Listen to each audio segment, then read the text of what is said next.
Okay, for the mixed practice, kind of want you to go ahead and do them, and then I'm just going to kind of guide you through the correct answer, just kind of show the correct answer on here. Um, on 44 and 45 was the test like. I know I didn't circle that, but 45 was the test like. The answer to 44 was 25. Okay. And the answer to 45 was D. Dealing with perpendicular slopes. So we had to do that flip change of that. And the only one that had a negative 3/2 of the slope was D. Now in 44, to get to the Y, you had to start with the X, starting with the same side interior. So you solve for X, making the sum equal to 180. And then you plug it in. So I just said, once I knew X was 10, 5 times 10 is 50. And I have my corresponding angles right here. And then this is a linear pair. And then I have same side interior with my green, with my Y. So that was 44 and 45. Then we get into 46 and 47. 46, hopefully we got C. I don't think I circled that, but the slope is 0.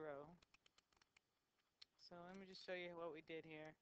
Use the slope formula, which is y2 minus y1. When I plug it in, when I do a negative 6 minus 6 here, and I'm going to see if I can do this. This basically becomes positive, keeps change. Some of y'all remember that. So when I have 0 at the top, your slope is 0. 0 divided by any number is 0. So your slope is 0. And then here we have to use same side interior again. Angle 2 is 112. I used alternate interior to get to 1, and 1 and 2 are vertical. Angle 3 was 148. I used same side interior with the angle 32. Then we go on to, I believe it's 48. 48, X was 114. We had two pairs of parallel lines here, so we have a parallelogram and opposite angles, and a parallelogram is 57. And then I knew that box told me 90, so 57 plus 33 would give me 90. And then the red triangle is isosceles. That means two sides are congruent, which means my two angles are congruent. So to get to X, I basically just said 180 minus 2 times 33. And then on 49, there's more than one answer, but I have to use the parallel. So I did my arrows. Then from there, I added vertical angles, which is the red. Added alternate interior, which is my double blue and my triple blue, because I had two transversals. And then by doing that, I could see I had angle side angle with the vertical angle, or I had angle angle side.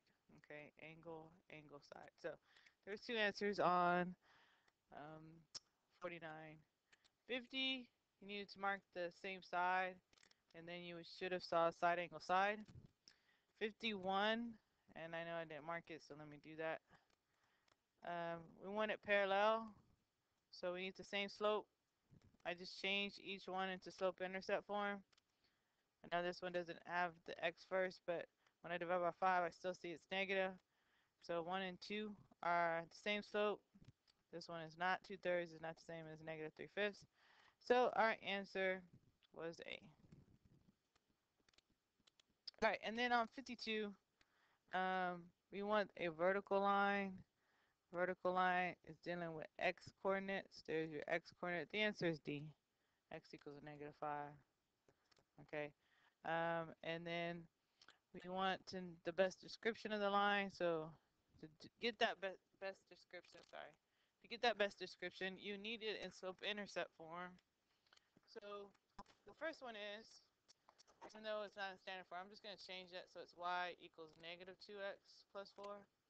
And the second one, got to divide by 4 to get it that way. So that gives me y equals 1/2 when I simplify 2 over 4. 1/2 x plus 1/4.